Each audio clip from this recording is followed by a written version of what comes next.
بہرحال حضور صلی اللہ علیہ وسلم نے فرمایا خوشبو لگا کر جمعے کے دن آیا کرو، پورے اہتمام سے مسواک کر کے آیا کرو،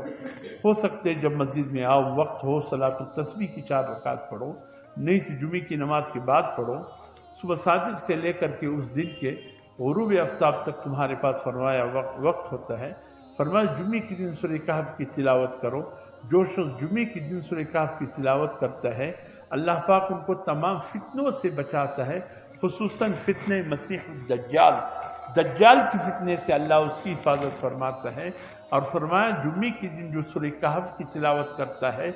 پل صراط کے قیامت کے دن اس کے پاس اتنا نور ہوگا جتنا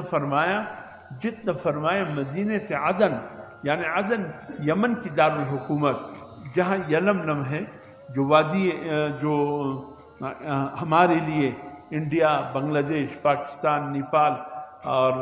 مالدیپ ان علاقوں کے لیے یہ جو ہمارے علاقے خطے ہیں اس کی جو میقات ہے حج کے اور عمرے کی جو میقات ہے وہ یلملم پہاڑی ہے، اور یلملم پہاڑی عدن کے قریب ہے۔ ہم یلملم پہاڑی کو بغیر احرام کے کراس نہیں کر سکتے۔ ہم یلملم پر پہنچ گئے، انڈیا، پاکستان، نیپال، بنگلہ دیش، یہ سب یہ خطے والے پہنچ گئے، اب احرام باندھنا ہمارے اوپر فرض۔ اگر ہم بغیر احرام کے اس پہاڑی سے آگے گزر گئے ہم پہ دم واجب آئے گا۔ تو یہ یلملم پہاڑی جو ہے یہ عدن کے پاس ہے، تو حضور صلی اللہ علیہ وسلم نے فرمایا وہاں تک جو اہل پاکستان، انڈیا وغیرہ کا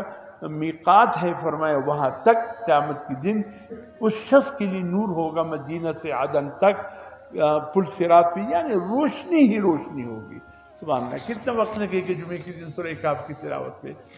ارے گھنٹہ لگ جائے، لیکن گھنٹہ نہیں لگے گا، 10 سے 15 منٹ سے زیادہ نہیں لگے گا، لیکن سبحان اللہ اس کی کتنے حضور صلی اللہ علیہ وسلم نے عظمت بیان فرمائی۔ بہرحال میرے محترم دوستو، آج اللہ نے 5واں جمعہ نصیب فرما دیا، یہ بڑی سعادت کی بات ہے۔ اگرچہ